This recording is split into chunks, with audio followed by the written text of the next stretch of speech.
নবী বলেন, উম্মত, হে দুনিয়ার উম্মতে মুহাম্মদীর দলেরা, ইমানদার বান্দাটা ইন্তেকাল করার পরে আজরাইল আলাইহিস সালাতু ওয়াস সালাম ইমানদারের রূহটা এমনি স্বাভাবিক তার হাতে করে নিয়ে যাবে না। ইমানদার বান্দার রূহটা নেওয়ার জন্য জান্নাতের স্বর্ণ এবং রূপার 2টা পেয়ালা নিয়ে আসবে।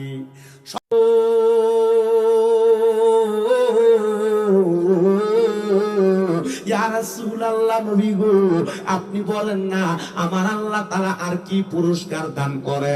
আমার নবী কই, উম্মত, আমার আল্লাহ তাআলা আর কি পুরস্কার দান করে জানো নি রে উম্মত? আমার আল্লাহর ওই বান্দাটা আল্লাহর প্রশংসা আদায় করার কারণে, আল্লাহর শুকর গুজার করার কারণে আমার আল্লাহ তাআলা ওই বান্দাটারে ঈমানের সাথে মরণ দান করে। হে আমার নরসিংহপুরের ভাই বাবারা, আমার আল্লাহ তাআলা ঈমানের সাথে কেমন মরণ দান করে। আপনার এলাকার অনেক মানুষ মারা যায়, দেখবেন মারা যাওয়ার সময় বিছানাতে প্রস্রাব পায়খানা কইরা দেয়। অনেক মানুষ মারা যায়, মারা যাওয়ার সময় নাকে মুখে দিয়া রক্ত বাইর হয়। অনেক মানুষ মারা যায়, মারা যাওয়ার সময় জিহ্বায় কামড় দিয়া দেয়। অনেক মানুষ মারা যায়, মারা যাওয়ার সময় চোখগুলা উল্টে যায়। নবী গো, আপনি বলেন না ওই মানুষটা কি ঈমানের সাথে মরছে নি? আমার নবী কয়, না না না, ওই মানুষটা ঈমানের সাথে মরে না। নবী গো, কেমনে মরে? ঈমানের সাথে মরণটা একটু বলেন না। আমার নবী কয়, উম্মত, ঈমানের সাথে মরে এমন একটা ব্যক্তি যখন ইন্তেকাল করবে, সাকরাতুল মাউতের বিছানায় যখন মৃত্যুর সাথে পাঞ্জা লড়বে, ছটফট করবে, এমন টাইমে আমার আল্লাহ তাআলা ওই বান্দাটার সামনে একটা না, আমার আল্লাহ 2টা রহমতের ফেরেশতা পাঠিয়ে দেয়। ওই 2টা ফেরেশতা ইমানদার বান্দার মাথার কাছে বইসা থাকে। ইয়া রাসূলুল্লাহ, নবী, ও দয়ার নবী, মায়ের নবী, আপনার কাছে জানতে চাই ওই ফেরেশতার কামটা কি? আমার নবী কয়, ঈমানদার বান্দা প্রস্রাব করবে না, পায়খানা করবে না। এ পর্দার অন্তরালের মা, এ দাড়ি পাকা মুরব্বী বাবা, একটাবার চিন্তা করে দেখেন, আপনি যদি ঈমানদার হয়ে মরেন, বিছানায় প্রস্রাবও করবেন না, জিহ্বায় কামড়ও দিবেন না, চোখও উল্টাইবেন না, আপনার অবস্থাটা কেমন সুন্দর মরণের অবস্থা হবে। নবী আমার কয়, ঈমানদারের কাছে আমার আল্লাহর ফেরেশতা যিনি মালাকুল মাউত আজরাইল একবার আসবে না, আমার আল্লাহ তাআলার ফেরেশতা আজরাইল 4 বার আইব, কিন্তু ঈমানদারের রূহ নিতে পারবে না। কয়বার আইব? 4 বার আওয়ার পরে কি ঈমানদারের রূহ নিতে পারবে? পিছন দাফতটা ছুটে যান একটু, এর দূরে ছোট্ট জায়গা করছেন, একটু বড় করে জায়গা করবেন না। ওই ফ্যাশনের পর্দাটা ছুটে না, বালুরটাও তাইলে আব্বাস এমনি আছে, এমনি বালা আপনি। আচ্ছা, যদ্দূর পারেন একটু ছাপ দিয়া বইলান, আপনি আপনার একজন বাইরে মাহফিলে বসার জায়গা করে দেন, আল্লাহ হয়তো আপনার জান্নাতে একসাথে বসার জায়গা করে দিব। একটু কষ্ট করে সামনের দিকে আসেন, দুরূদ শরীফ পড়েন। সালাতুনিয়া রাসূলুল্লাহ আলাইকুম সালামুনিয়া আলাইকুম সালাতুনিয়া রাসূল সালামুনিয়া জামালে আশিকা বাসদ মুহাম্মদ, খেয়ালে বরা বাসদ আহমদ, সালাতুনিয়া রাসূলুল্লাহ।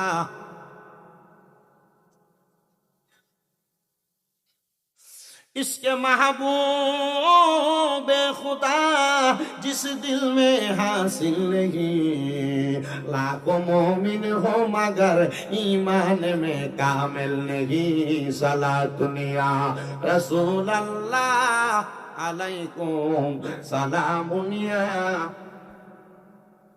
আমি আবার জানতে চাই, নরসিংহপুরের জ্ঞানী গুণী ভাই বাবারা, আপনারা বলেন ঈমানদারের কাছে আজরাইল আসবে কয়বার? কিন্তু রূহ নিতে পারবে কি পারবে না? ইয়া রাসূলুল্লাহ, নবী গো, ঈমানদারের কি এত বেশি দাম? আব্বাজি, ঈমানদারের কেমন দাম জানেন? তবে জানার আগে আপনারা আমার কয়েকটা প্রশ্নের জবাব দেন। ঈমানদার নামাজ পড়ে কি পড়ে না? আওয়াজ আসতে হইছে, জোরে কয় না। ইমানদার নামাজ পড়ে কি পড়ে না? ইমানদার রোজা রাখে কি রাখে না? ইমানদার দান সৎকা করে কি করে না? ইমানদার মা বাবার খেদমত করে কি করে না? ইমানদার পরের হক খায় কি খায় না? ইমানদার সুদ খায়নি, ইমানদার ঘুষ খায়নি। কিন্তু আমরা সমাজের মানুষ সুদ করে মসজিদের সভাপতি বানায়, আমাদের সমাজের মানুষ ঘুষ করে মসজিদের সেক্রেটারি বানায়, আমাদের সমাজের মানুষ সুদ করার ঘুষ করে এলাকার সত্তার মাতাব্বর বানায়। আর আমার বুঝে আসে না, এই সুদ করার ঘুষ করতে একটু লজ্জা শরম নাই? এটি কেমনে পরের হক খায়া সুদ খায়া ঘুষ খায়া সত্তারি মাতাব্বরি করতে যায়? আরে সুদখোরের চেহারা মানে কুকুর পর্যন্ত দেখতে পছন্দ করে না। আর এরা কত সুন্দর সুদ খায়ার দোকানে বইয়া লম্বা লম্বা মাতে। আপনারা বলেন এই সুদখোরের শাস্তি কি কম না বেশি?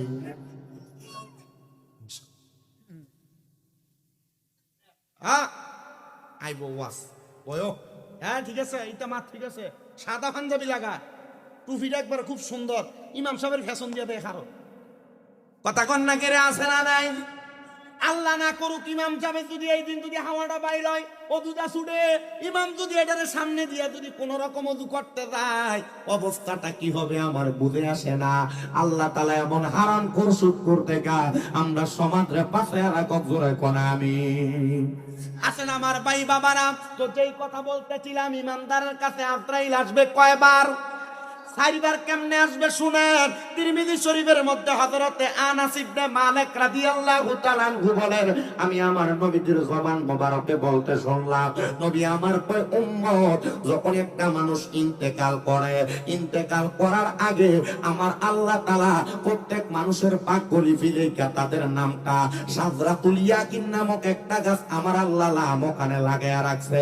ওই গাছের পাতা যখন সিধা পড়া যায়, তখন ওই মানুষের কাছে ফেরেশতা চলে আসে। দূরে দূরে কন্যা আল্লাহু আকবার। নবী আমার কয় উম্মত, হে আমি নবীর উম্মতের দলেরা, আজরাইল যখন ওই মানুষের সামনে আসে, বান্দা যদি ইমানদার হয়, ইমানদারের সামনে আজরাইলটা আইসা তখন ইমানদার বান্দার বুকের মধ্যে একটা থাবা দিয়া ধরে। ইমানদার বান্দার বুকের মাঝখান দিয়া 2টা ফেরেশতা আগে দিয়ে আসছে, ওই ফেরেশতাগুলা বাধা দেয় আর ডাক দিয়া কই আজরাইল, ইমানদার বান্দার বুক দিয়া রূহ বাইর করতে পারবা না। বলে কারণ কি? বলে ইমানদারের বুকের মধ্যে আল্লাহ নবীর ভালোবাসা আছে, আল্লাহ নবীর মুহাব্বত আছে। নবীর মুহাব্বত যেহেতু আছে, যেই বুকের মধ্যে আল্লাহ নবীর ভালোবাসা আছে, এই বুক দিয়া রূহ বাইর করতে পারবা না। আজরাইল ফিরা যাবে, মাবুদ তোমার কাছে জানতে চাই, তোমার বান্দার রূহ তো কবজ করা যায় না, এ আজরাইল একটু অপেক্ষা করে বিওয়াজিকান নূর, বান্দার চেহারাটার মধ্যে বড় মায়া, তার মায়াওয়ালা চেহারাটার মধ্যে হামলা করে দিবা। আজরাইল আইসা আপনার আমার এলাকার মসজিদের সমিতি সভাপতি, এলাকার মসজিদের হুজুর, এলাকার মসজিদের মুসল্লি, এলাকার কৃষক যে বলেন না কেন, তার মধ্যে হামলা করব। হামলাটা করতে দেরি রে, কপালের মধ্য থেকে 2টা ফেরেশতা বাধা দিয়া দিব রে। আজরাইল ইমানদার বান্দার কপাল দিয়া রূহ বাহির করা যাবে না। বলে কারণটা কি? বলে ইমানদার বান্দার কপাল দিয়া আল্লাহর সেজদা দিছে, সুবহানা রাব্বিয়াল আলা কইয়া আমার আল্লাহ তাআলার বরত্ব প্রকাশ করছে, এই জন্য ইমানদার বান্দার কপাল দিয়া রূহ বাহির করা যাবে না। এবার আজরাইল ফিরা যাবে, আবার আজরাইল ইমানদারের কাছে আসবে, আইসা ইমানদার বান্দার ডান হাতের এই কনি বরাবর, বাম হাতের বাহু বরাবর হাতটা দিব রূহ নেওয়ার জন্য। 2টা ফেরেশতা দাঁড়ায়া যাইব। আজরাইল বান্দার ডান দিক দিয়ে রূহ বাইর করা যাবে না। বলে কারণটা কি? বলে বান্দার ডান দিকে তার মা বাবার খেদমত আছে।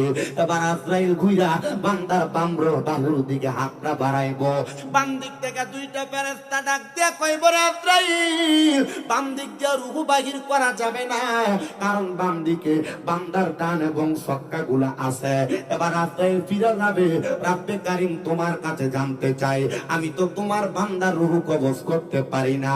আল্লাহর জবাব হইল ফাকালু রাব্বি আল্লাহ, আমার আল্লাহ তাআলা ডাক দিয়া কই করে আজরাইল বিকাউলি লা ইলাহা ইল্লাল্লাহু মুহাম্মাদুর রাসূলুল্লাহ, যেই বান্দা তার মুখ দিয়া লা ইলাহা ইল্লাল্লাহু মুহাম্মাদুর রাসূলুল্লাহ পড়ছে, ওই বান্দা ইন্তেকালের সময় কালেমা নসিব হবে।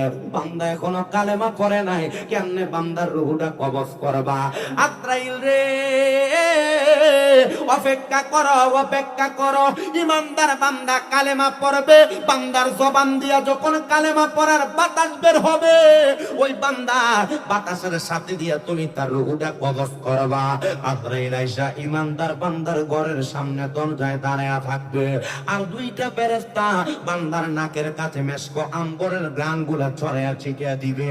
আরেকটা ফেরেশতা ইমানদার বান্দার মাথাটার মধ্যে হাতটা যখন বলেয়া দিবে, বান্দা চোখটা খুলবে, আর বান্দার চোখের সামনে জান্নাতে তুফা একটা আপেল ধরে রাখবে, ওই তুফার মধ্যে পড়বে লেখা থাকবে কালিমে তাইয়্যিবা। বান্দা জবান খুলে পড়বে লা ইলাহা ইল্লাল্লাহু মুহাম্মাদুর রাসূলুল্লাহ সাল্লাল্লাহু আলাইহি ওয়াসাল্লাম। জোরে করেন সুবহানাল্লাহ। বান্দা যখন কালেমা পড়বে, ওই বান্দার রূহ আজরাইল মুখের বাতাসের মাধ্যমে বের করে নিয়ে যাবে।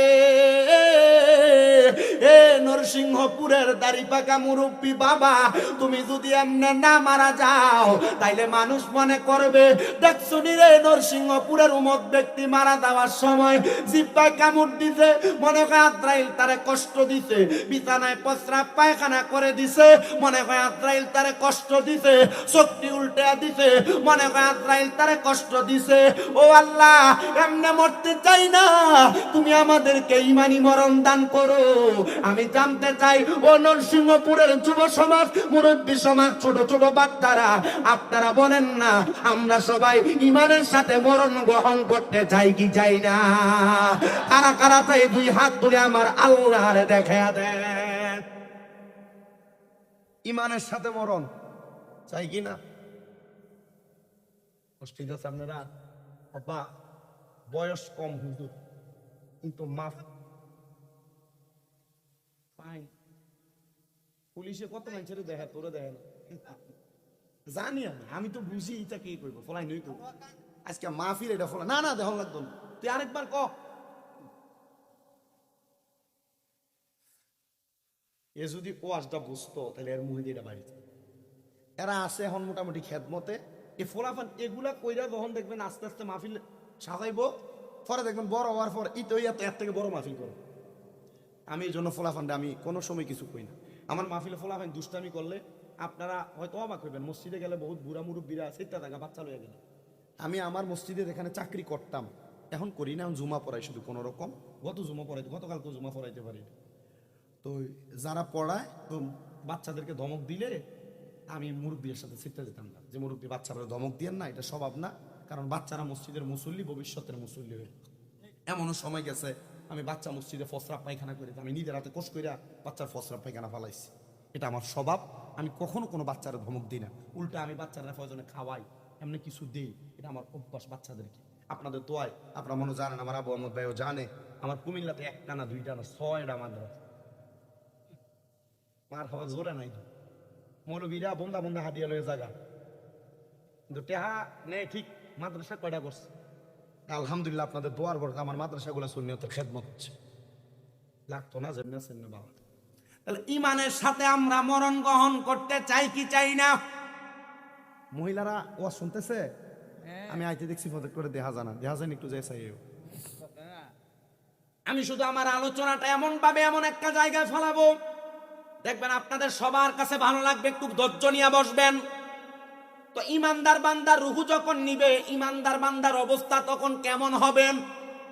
নবী আমার বলেন, উম্মত, ইমানদার বান্দার অবস্থা এমন হবে, একটা ছোট বাচ্চা ঘুম থেকে জাগ্রত হইলে যেমন ভাবে ওয়া ওয়া করে কান্না করে, তার মা তার মুখের মধ্যে দুগ্ধ দেওয়ার কারণে মাথায় হাত তুলে দিলে ছোট বাচ্চা যেমন ভাবে আরামে ঘুমিয়ে যায়, ইমানদার বান্দা তেমন আরামে ঘুমিয়ে যাবে, মরণের কষ্ট টের পাবে না।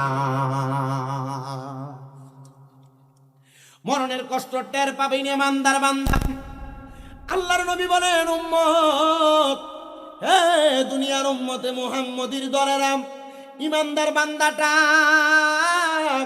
ইন্তেকাল করার পরে আজরাইল আলাইহিস সালাতু ওয়াস সালাম ইমানদারের রূহটা এমনি স্বাভাবিক তার হাতে করে নিয়ে যাবে না। ইমানদার বান্দার রূহটা নেওয়ার জন্য জান্নাতের স্বর্ণ এবং রূপার দুইটা পেয়ালা নিয়ে আসবে। স্বর্ণ রূপার দুইটা পেয়ালার মধ্যে ইমানদার বান্দার রূহটা উঠায়া উপরের দিকে নিয়ে যাবে।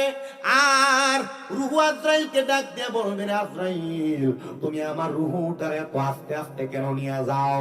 তুমি যদি জানতা আল্লাহ তাআলা আমার জন্য কত মহামূল্যবান পুরস্কার রেডি করে রাখছে, তাহলে তুমি আমারে আরো তাড়াতাড়ি নিয়ে যাইতা। ইমানদার বান্দার রূহটা নিয়ে যখন আজরাইল আলাইহিস সালাতু ওয়াস সালাম প্রথম আসমানে চলে যাবে, ইমানদার বান্দার রূহটারে দেইকা আসমানের ডাইনে বামে দুই দিক দিয়া দুই দল ফেরেশতা 19 জন করে দাঁড়ায়া থাকবে আর বলবে, আহলা ওয়া সাহালান মারহাবান বিয়ুফুর রহমান, এ আল্লাহর মেহমান, তোমার স্বাগতম স্বাগতম। তখন ইমানদার বান্দা দাঁড়ে আমার আল্লাহর আসমানের মধ্যে গ্রহণ করে নিয়ে জান্নাতের মধ্যে প্রবেশ করাবে। আল্লাহ কোরআনে বলেন, জাযাউহুম ইনদা রাব্বিহিম জান্নাতু আদনিন তাজরি মিন তাহতিহাল আনহার আল আনহারু খালিদিনা ফিহা আবাদা রাদিয়াল্লাহু আনহুম ওয়া রাদু আন যালিকা লিমান খাশিয়া রাব্বা। জবান খুলে উচ্চ কণ্ঠে জোরে জোরে কোন আল্লাহু আকবার। আল্লাহ কয়, শুধু জান্নাত দেওয়া হবে না, এ আল্লাহ আপনি জান্নাত কেমন জান্নাত দিবেন? আমার আল্লাহ কয়, জান্নাতের নাম হলো জান্নাতুল আদন। আল্লাহ জান্নাতুল আদন দেখতে কেমন আপনি বলেন না? আল্লাহ কয়, তাজরি মিন তাহতিহাল আনহার, বড় সুন্দর ওই জান্নাতের নিচে দিয়ে একটা নহর প্রবাহিত হবে। সুবহানাল্লাহ। শুধু নহর প্রবাহিত হবে না, আল্লাহর নবী কয় ওই জান্নাতের নহরটা যে প্রবাহিত হবে, সাহাবায়ে কেরাম বলে, ইয়া রাসূলুল্লাহ, ইয়া হাবিবাল্লাহ, নবী গো, আপনার উম্মত ওই জান্নাতে কতদিন থাকবে? একদিন, দুই দিন, তিন দিন? কয়, না না না, ওই জান্নাতের মধ্যে থাকবে খালিদিনা ফিহা আবাদা। আল্লাহ তাআলা আবাদা শব্দটা যোগ করে বোঝায় দিলেন, বান্দা একদিন দুই দিন না, বান্দা জান্নাতের মধ্যে চিরস্থায়ী বাসিন্দা হয়ে থাকবে। কয় আবাদা, জান্নাত থেকে তারা বের হতে চাইবে না। ও আল্লাহ, আপনার ওই জান্নাতে কে থাকবে? আমার আল্লাহ বলে, বান্দা রাদিয়াল্লাহু আনহুম ওয়া রাদু আন, আল্লাহর প্রতি যারা খুশি, আল্লাহ যাদের প্রতি রাজি, তারাই ওই জান্নাতের মধ্যে থাকবে। আল্লাহ তারা কারা? আল্লাহ কয়, যালিকা লিমান খাশিয়া রাব্বা, তারা আমি আল্লাহর সবচাইতে বেশি ভয় করে, তারা হলো তারা। এবার আপনারা বলেন, আমাদের সবার ভিতরে আল্লাহ তাআলার প্রতি ভয় আছে না নাই?